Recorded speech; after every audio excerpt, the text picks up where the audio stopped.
Monday Night Raw, 10-6-03. We open cold with Eric Bischoff, Tori Wilson introducing the crowd to the brackets for the Evolve tournament. Eric announces that he did not plan on having Billy Gunn in the tournament, but since he decided to barge into his office and force it anyway, we were going to have it happen. So now the first round match is now a triple threat match. Oh, that's fun. Just for kicks. And that match is happening right now. And then whatever Raw's theme was back then cuts in, and we go straight to Billy Gunn entering. He will be competing against William Regal. I am trying to think about what the 2003 Raw opening theme was. I'm about to say that's so long ago. For some reason, I keep thinking of the. It has to be Union Underground, right? I feel that was my thought. Yeah, but I didn't. I want to say that was like. I'll double check, but it feels like it was still that era. Yeah. No, because Going Out Tonight was 09. Yeah. 10. Yeah, and is that Papa Roach? I believe that's Papa Roach. Yeah. Because then I know they also have Nickelback later. Oh yeah, there was Nickelback was. But I think Nickelback was 06, 07? Maybe. But like I said, I think we're still in the Union Underground era. Yeah. That feels right. It's still edgy. Like it still feels edgy enough. Like I feel that post Attitude era. Exactly, post Attitude era. Yeah, because the Attitude era one, industrial. I feel like almost. Well, because they had that Stone Cold walking through the fire and the whatnot. I'm about to say, I can still picture construction. Raw was war back then. Yeah, Raw was war. Yeah. So we open up Billy Gunn versus William Regal versus William Regal's original opponent, the newly acquired Tajiri. Oh, I like that. So those two, Regal and Tajiri, have such a good chemistry. Like they work so well together, which is so weird because you never would have saw it coming. I'm about to say, then it worked. I'm about to say, so good.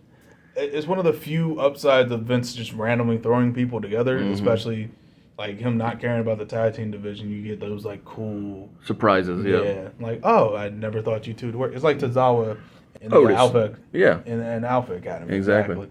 Like Tozawa shouldn't fit in there, especially like if you think Dragon Gate Tozawa. Exactly. Even less so. But like he's a surprisingly great fit. Him and Otis have great chemistry when. Him, Chad, and Otis were all together. It was great. Absolutely, great I love those fun surprises. Exactly. It makes me think of how I would have never put Will Ospreay with Swerve Strickland, and then they work so good together. Just natural. That's like, oh my goodness, thank you.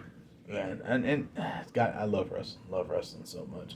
But yeah, stuff like that, special moments really makes the sport better than it already is. And I'll say this about your match: a surprise 3-way in a tournament. Yeah, I like fun stuff like that. Yeah, we're Raw, and anything can happen in Monday Night Raw. It's so funny. I was going over the concept of the history of Raw with a friend, and I said, do you know what the original tagline was? And he was like, no. And I said, uncut, uncooked, uncensored. And he's like, that is so weird. I'm like, trust me, it was a weird time. It's such a strange tagline.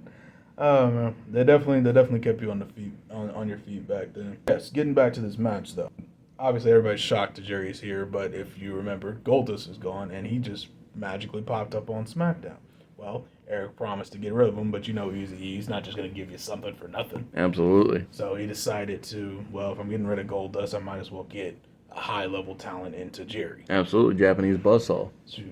And that's, of course, what JR explains on commentary. Get the people. Yeah, make it all make sense, yep. Now we're getting to the match. So, a lot of action. Regal puts a lot of his focus on being outside the ring and just letting Tajiri and Billy Gunn wrestle each other.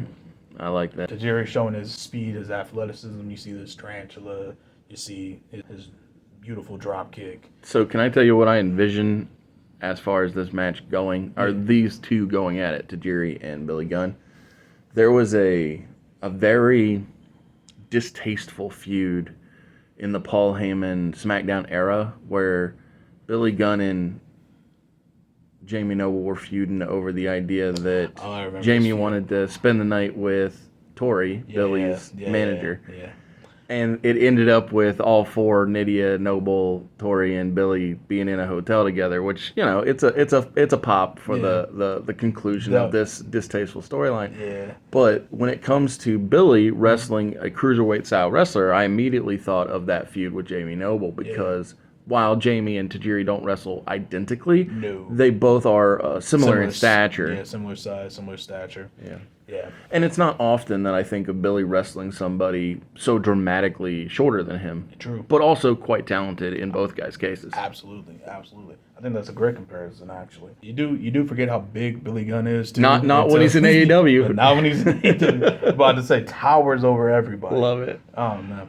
Love to see it. It's because it's crazy. In the Attitude Era, he was just another guy. Like, he didn't measure up to guys like The Undertaker, Kane, or Rock, exactly. But then you fast forward to 20 years, and it's like, oh, this is guy's one of the biggest dudes in the locker room. I mean, that's how I feel about Matt Cardona every time I see him now. Every time he wrestles somebody in GCW, I'm telling you, double the size of the other person. The day that he walks back in the door and costs Cody Rhodes, he's going to fit right into the main event picture. Literally just plug him in. Yeah, because the fact is, times have changed, and he fits better now than he ever did. Oh, big time. It's not even close. And he's got a beard. He's like gruff. Jacked, exactly. I'm about to say he's in better shape than I've ever seen him today. Yes. Especially from when he was in WWE. To fast forward to the end of the match, there's a lot of Regal trying to sneak in, try to get covers here or there. He's a smart man. Guys. Doesn't get it. Eventually, they both kind of turn to look at him. And then, as they're looking at each other, Billy goes for him. Tajiri hits him with low Bocas, triple threat. Yes. No DQ. No DQ. Regal looks at Tajiri because, he's shocked. Yeah. Tajiri nails Billy with a buzzsaw kick. Billy goes down. Tajiri lets him have it, Lets him have it. Gives him the win. Regal covers Billy Gunn for the 1, 2, 3, and Regal moves on. And Tajiri and William Regal, as we talked about, natural chemistry between these two, ironically. Exactly. And the beautiful thing is, William Regal from England is already aligned with Gail Kim from Canada. Now we just slot Tajiri in there from Japan. Japanese talent in there. It's an international contingent, if you will. Indeed. But yes, that little group is growing steadily day by day. And nothing but talent here. Literally nothing but talent. Honestly, you really forget how flush with talent WWE's was back then. Yes. Just because of how they focused on the stars, Correct. Specific stars. Yeah. You had so many talented bodies. Yeah. But also you had so many high caliber stars that it made it hard for guys to break through. Yeah, and that's the unfortunate case. And don't get me wrong, it's still that way today. To be honest with you, in WWE, AEW, exactly. I was going to say when Hangman beats Jon Moxley for the World Championship in real life, you have so many top quality guys like an Ospreay or a Swerve. Exactly. I'm about to say there's a lot of other guys. So much talent to pull from. Exactly. So Regal, moving on to the next round of the tournament, we have, I don't remember if I said this, but obviously one night tournament. You did. Yeah, you said that's what it would be last week. All right, cool. Just wanted coming this week, yeah. I was about to say, didn't want the audience to be surprised, we're doing it all now. And to me, the reason I knew this was going to work is because of the ladies' night tournament where Lita had to give up the title and Victoria came away with the championship. Exactly. Backstage, we have Sean O'Haire telling Cam, you got to win the title tonight at all costs. I need all things accounted for before I become world champion after Halloween Havoc. So, having control of the Evolve title and the world title, we'll have the world. Cam Smart. Obviously nods in understanding because he doesn't talk in my universe yet. And Jericho is just in the corner. Yeah, because it's been very much his placement. Yes. Since the lack of Raven. Exactly. Since the lack of Raven. Exactly. Next up, we have former hardcore champion Scotty 2 Hotty going up against a debuting Carlito. Oh, okay. Cool. Caribbean cool. Because I like to debut people in tournaments. That is correct. Great match between these two. Here's the interesting thing is they both fit kind of that light heavyweight division, if you will. Not that we have those, but you know what I'm saying. Doesn't exist, but when it did exist, they both could have easily have fallen into that, that light heavyweight, cruiserweight, smaller individuals, but equals is what I'm saying. They're very Exactly. because like in a 2024, 2023, 2024 time frame, Carlito jacked, but Oh, yeah. in the 20 Back years in the back, day, yeah, he's he like was about 50 yeah, pounds don't lighter. yeah, don't get me wrong, still in good shape, but Yeah, just but- not the same as Judgment Day era. Exactly, yeah. No, Judgment Day, Carlito was hench. I'm about to say I think he's double the size of everybody in that stable. Yeah, humongous, Yeah. humongous. Well, once you get rid of Damian Priest, yeah, right, yeah, once Damian Priest is out, he's I know I was carrying the weight. I'm like, there's one more person that's big, but I couldn't remember. Yeah, Damian Priest, that's the guy. Yeah, obviously Carlito's debut, so he's gonna win. But debuts the backstabber, side he puts on, great performance. Yeah, Hits the worm, the crowd gets hyped. You know how it is. two guys with big hair, Exactly. big time stuff. I love how Carlito has the exact same hairstyle. Hasn't changed in Yeah. the 20 years I've known he's existed. Yeah, basically. Man, it's crazy how time works. I think that it's smart to stick with consistency because Carlito always had the big hair, Hogan always had the no hair. Oh, that reminds me. G wanted me to show you this meme, although I guess it wasn't really a meme. It was just an observation that Maxwell Jacob Friedman made that Hulk Hogan is one of the worst actors in the history of movies. Yep. He thought you'd enjoy that. Yeah, that's actually spot. That's perfect. That's perfect. Man, love G. Shout out to G on the channel. Oh, Always yeah. love to see him. Always Yeah. love to hear from him. The Brown Baldy. Go subscribe. Legendary. Next up, we have Kane's match, and he's going up against Christian, Captain Charisma. Well, that's it's not what I would call a good news for Christian. Yeah, it's gonna be a tough day for Absolutely, especially given he's had so many easy goings with the vacant matches and the whatnots with the Yeah. local competitors. Yeah, it's definitely a step heightened- up in competition. Exactly. Oh, heightened actually is a way better. Yeah. Yeah, no, Christian catches the work from your boy Kane. Yeah, and this is among both of the guys' physical. I mean, Christian I think is still in his physical peak, but like, Yeah. and Kane too, I guess. I'm about to say- Non-competitive, like he's in the best shape of his life, but like this era, late 2002, early 2003, Yeah, going still- into 2004, Still these got guys that are momentum. great shape. Yeah. Is this the era where Kane had like the one sleeve? Well, no, this is when it was like that mesh that we could see that he's jacked. Oh right, yeah. Which I always poppy that he Oh, was that was so like, cool. he's like, yeah, I want you to see I got it going I on. like to say I always liked that design too because you had the mesh and then the flames. Yes. Oh, it was so cool. Yeah. That was good. That was good gear. I wish he kept that. I really did. Well, I think that part of it came down to that he wasn't always in that great of shape, so sometimes you gotta hide the fluff. Yeah, that makes sense. But yeah, no, Christian gets his ass kicked throughout most of this match. Which is he's great at selling, so I'm not mad at it. Exactly. And Kane's great at being dominant. Oh my God, isn't he? Thank you for being here at Mr. Super Oz. This video is going out, and this channel only exists because I, Oz, founded Gamble Comics, which first release was Everlasting Survivors, a 68-page graphic novel called All Day Long, available now. Follow the link in the description that will take you to gamblecomics.com. While there you can get hats, shirts, posters, much, much more, but most importantly, the story itself. So he's hitting he hit his top rope flying clothesline that he does occasionally, which always looks cool, always impressive. to Absolutely. me. Big man. Big moves.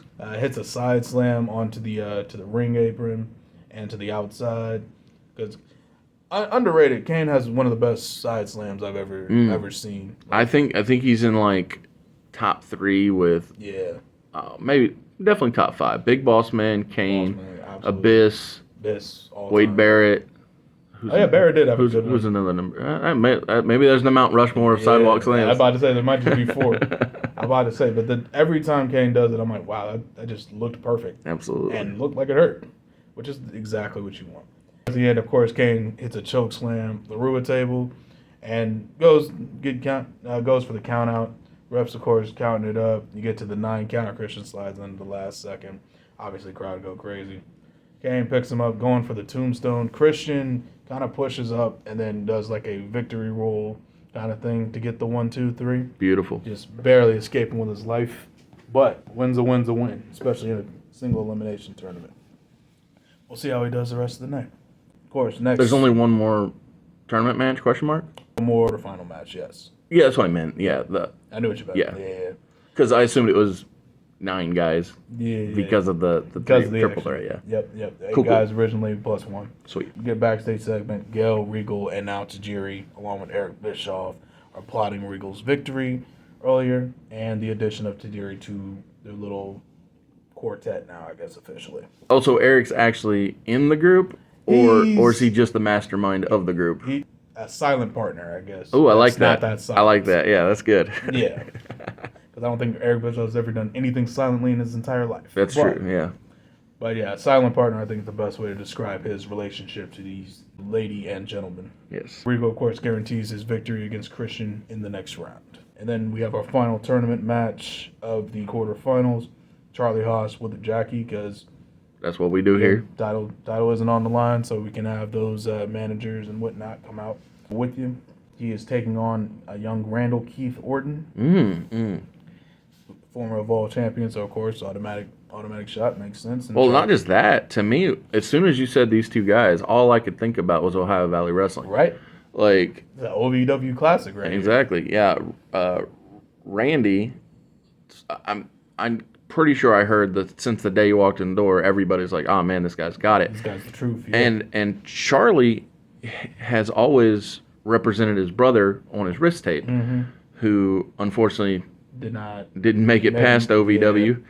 Yeah, unfortunately, yeah, it's a crying shame. And I do love the idea that he was able to, keep his legacy alive. Absolutely. So Yes, I didn't even hear about Charlie's brother Russ, until I want to say it was probably 3 or 4 years ago. I think it was I was listening to an interview with Shelton or something. And he was talking about his tag team with Charlie and how he always had the wrist tape. So of course, once you find stuff out, you're like, all right, let me go down the rabbit hole. Let me see some matches. I'm like, oh, they were really good. yeah. Oh, that hurts my feelings. He's no Exactly. longer with us. Yeah, I really like that Charlie and Shelton were able to have that success. Yes. Because obviously Shelton's OVW tag team partner wasn't going to be his tag team partner on the main roster. Nah, absolutely impossible. Yeah, Brock Lesnar was way too big to Yeah, that was definitely not happening. be in So the I tag think- division. Yeah, but again, they're both really good teams, and then that kind of I think that helped prove their chops as tag team wrestlers. So seeing them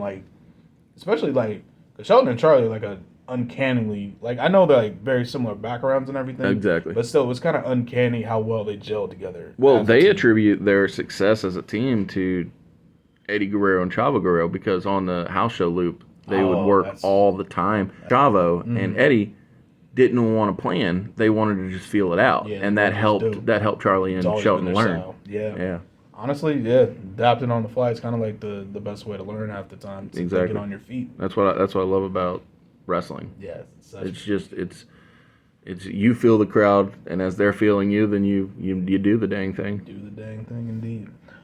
Obviously, Orton comes out with Evolution as well. I don't know if I said that or not. And these two kind of just have a good, old school Southern style wrestling match, I feel that. Because Orton's style is very methodical, but this is young Orton, so he can kind of pick up the pace when need be. That's true. But Charlie's a wrestler's wrestler. Catch can, got the amateur style down. Well, and my thing is, Randy has Ric Flair in his ear, so why wouldn't Charlie want to be like Ricky Steamboat or Ricky Morton for that matter? Exactly. I could totally see them fitting that natural NWA style. Exactly. But yeah, get the whole mold down. There are moments where Randy's obviously getting out wrestled because Charlie's Charlie. Yep. So slides out the ring. Triple H calls him out. It's talk to Nate. Talk to Nate. Say Nate whispers a couple things in his ears. Then Orton will come back in, poke him in the eye, get him in the headlock, and just little Classics. things like that. Little classics, exactly. But you get to the end of the story. Flair and Triple H's backs are to the ring, so obviously who are they feuding with right now? Yep. Dudleys. ECW. Yep. ECW. So of course Rob and the Dudleys come out and start whooping that ass. Orton of course gets distracted. So Austin's sucks for him. Not my problem. Yeah. Hits a German suplex, rolls it over into the House of Pain. Orton, no choice, has to tap. Exactly. Has to tap out. Beautiful. But easy win for Charlie. However, no rest for the Wicked. Charlie right into the semifinals. So we're not wasting any time. Carlito comes straight out there. We got our first semifinal match of the night. Can't talk. And then Carlito, of course, fresh as the daisy. Well, not fresh as the daisy, but didn't just have a match with Randy Orton. 2 seconds ago with Randy Orton. Exactly. So, of course, Carlito's taking full advantage of that, control of much of the match.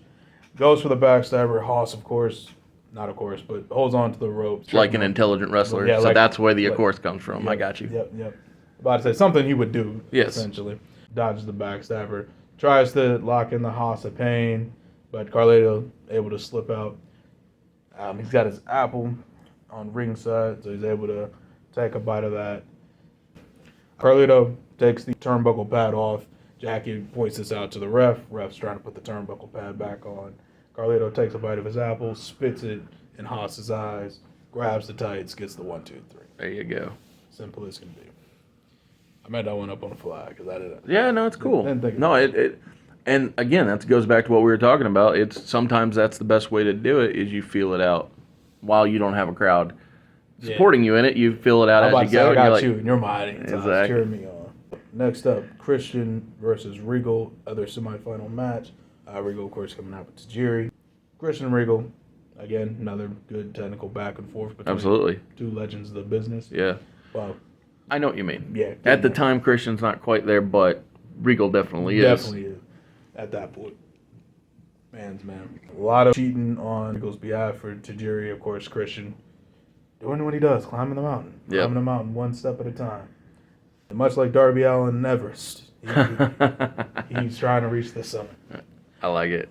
But yeah, so it does break down. At one point, Tajiri hits Christian with the mist. Regal, of course, attempts the roll up, but the referee sees His face, yeah. his face and is like, "Oh, you got to get out of here." Yes. Doesn't count the pin. Referee's discretion, so can make that call. Yeah, I think that's a smart call. And then while Regal is, of course, arguing with the referee, Christian pours some water in his eyes so he can recover, hits the kill switch on Regal, and gets the 1, 2, 3 for the hard-fought win. But again, no rest for the wicked. It's time for the finals. There you go. Carlito comes right back out. It's officially a vault title. So, obviously, since neither man is the challenge, well, both men are technically the challenger, there is no choosing of the match. However, Correct. there is now officially no outside interference for risk of losing your job. Smart. Well, and the good thing for the match's sake, neither one of these guys have seconds. Yep. No friends, no nothing. So Yeah. doesn't matter in the grand scheme, But you're still playing by the rules. but the rule is still in place. So establishing that for future tournaments, because Exactly. I hope this title will be around for a while unless I end up changing my mind. Sure. Another great match between Christian and Carlito, because actually I don't know if these two have ever wrestled.